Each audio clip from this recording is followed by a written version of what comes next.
Kriminal yang sesungguhnya sih ya Amerika, karena kita tahu Amerika adalah yang berada di balik funding militer Israel. Untuk setahun terakhir ya, 2023 Oktober sampai dengan 2024, itu aja Amerika udah ngirimin sekitar 350-an triliun dalam bentuk military aid ke Israel, itu yang resmi.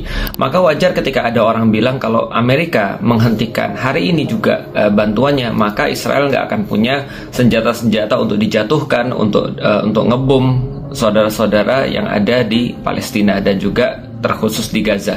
Karena itu wajar banget teman-teman sekalian, kalau saya secara pribadi yang ngelihat di media sosial banyak orang membanding-bandingkan antara gambar kerusakan akibat kebakaran yang ada di Los Angeles, lalu kemudian disandingkan dengan pembumi hangusan yang ada di Gaza. Karena itulah wajar pula ketika ada orang kemudian bilang inilah kemudian yang ditanam oleh Amerika akhirnya juga dituai oleh Amerika. Karena memang Presiden Trump itu berkata all hells will break out, bahwasanya neraka itu akan dibukakan ketika orang-orang Hamas itu tidak membebaskan sandera-sandera Israel. Padahal kondisinya tuh nggak begitu. Sandera-sandera yang diambil oleh Israel itu jauh lebih banyak, ribuan kali lebih banyak daripada sandera-sandera yang diambil oleh Hamas. Dan itu pun kalau kita lihat big picture-nya, Palestina ini adalah daerah pendudukan di mana Israel adalah penjajah yang justru harus hengkang dari sana.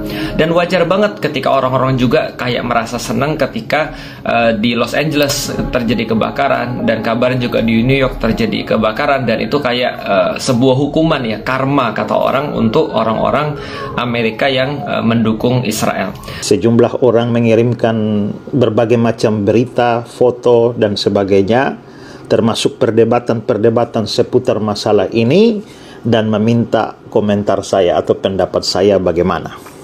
Dan memang saya juga melihat itu, dan ada banyak orang yang segera menghubungkan peristiwa tersebut sebagai hukuman Tuhan atau azab Tuhan terhadap dosa atau kejahatan dari orang-orang di Amerika, secara khusus beberapa artis yang menghina atau menista Tuhan di dalam beberapa percakapan mereka waktu acara Grammy Award atau acara apa, saya tidak terlalu tahu. Nah, saya juga datang bukan hanya dari satu kalangan ya. Banyak juga orang Kristen yang merasa itu memang adalah hukuman Tuhan. Itu pasti adalah pembalasan Tuhan untuk kejahatan mereka, terutama artis-artis yang menista Tuhan itu. Dan cukup ramai juga, bahkan sangat ramai juga, karena dari grup sebelah itu ya, itu juga ikut-ikutan dan mengatakan bahwa ini adalah hukuman Tuhan. Mungkin kalau saya tidak salah ingat, ada yang mengaitkannya dengan Donald Trump yang tidak membela Palestina katanya, ya, membela Israel, dan karenanya Allah itu mengadakan azab, memberikan asap dan pembalasan kepada Trump dengan seluruh Amerika karena sikap Trump itu. Nah, jadi ada dari kalangan Kristen, Islam juga seperti itu. Nah, saya ingin memberikan komentar di sini ya, bahwa kalau itu dihubungkan dengan penistaan yang dilakukan oleh sejumlah artis itu, atau dihubungkan dengan pernyataan Donald Trump, setelah itu lewat beberapa saat atau bahkan segera setelah itu, katakanlah demikian, terjadi sebuah musibah, lalu orang mengatakan atau segera menyimpulkan bahwa musibah itu terjadi sebagai akibat dari peristiwa sebelumnya, misalnya penistaan para artis itu. Secara logis ini tidak langsung bisa dibenarkan, bahkan bisa dianggap sebagai semacam suatu falasi, kesesatan berpikir. Kenapa? Karena ingat, kalau saudara belajar logika, kesesatan berpikir itu ada satu jenis kesesatan berpikir yang mana menganggap bahwa apabila sesuatu hal terjadi setelah sesuatu yang lain, maka sesuatu itu sebagai akibat daripada sesuatu yang lain itu. Atau mungkin sederhananya begini, jika A terjadi setelah B, maka orang langsung menyimpulkan bahwa A terjadi karena B. Nah, ini termasuk falasi. Saya ambil contoh begini. Orang melihat bulan purnama, setelah itu dia sakit perut. Adalah kesesatan berpikir bahwa dia langsung menyimpulkan bahwa karena sakit perut itu setelah bulan purnama, maka sakit perut itu pasti karena bulan purnama. Nah, itu kesalahannya. Kenapa? Karena walaupun sakit perut itu muncul setelah bulan purnama, tapi itu tidak secara otomatis menyatakan bahwa sakit perut itu diakibatkan bulan purnama. Mungkin sebelum bulan purnama dia makan mangga kah, makan lombok kah, atau apa. Nah, tidak bisa langsung dikaitkan. Jadi bisa jadi dia sakit perut karena makan lombok banyak itu atau makan mangga. Tapi hanya karena peristiwa yang sebelumnya berdekatan, yakni melihat bulan purnama, langsung disimpulkan ini karena bulan purnama. Nah, itu namanya kesesatan berpikir. Bahwa musibah kebakaran terjadi setelah ada penistaan dari beberapa artis itu, tak berarti bahwa itu memang adalah akibat dari penistaan artis-artis itu. Kalau terjadi musibah semacam itu setelah Donald Trump mengatakan sesuatu tentang Palestina dan Israel, nah, tidak harus berarti bahwa musibah itu terjadi karena Donald Trump menyatakan hal semacam itu. Jadi mestinya semua yang langsung memastikan bahwa peristiwa itu berhubungan dengan hal-hal yang seperti dijelaskan tadi, itu sedang membuat sebuah kesesatan berpikir. Nah, itu hal pertama yang saya bicarakan ya. Sekarang hal yang kedua adalah, ya ini kan mungkin saja ada hubungan, tapi kita harus melihat di dalam Alkitab bahwa musibah di dalam Alkitab itu bisa dua hal. Pertama, itu bisa merupakan hukuman dari Tuhan. Yang kedua, itu bisa merupakan ujian dari Tuhan. Musibah, malapetaka, penderitaan yang menimpa anak-anak manusia itu memungkinkan sebagai hukuman, tapi memungkinkan sebagai ujian iman. Kita ambil contoh saja ya, bahwa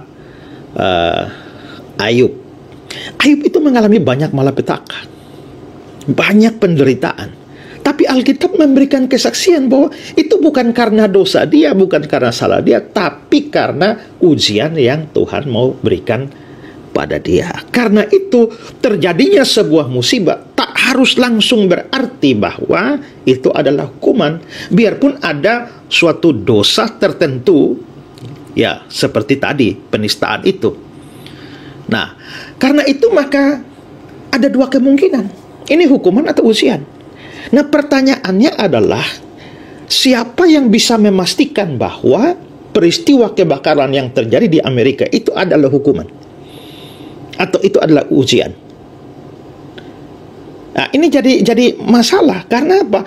Karena kecuali kalau kebakaran itu terjadi hanya pada artis-artis itu, rumah artis itu saja. Tapi ini kebakaran seluruh kota, ya, dalam skala yang besar.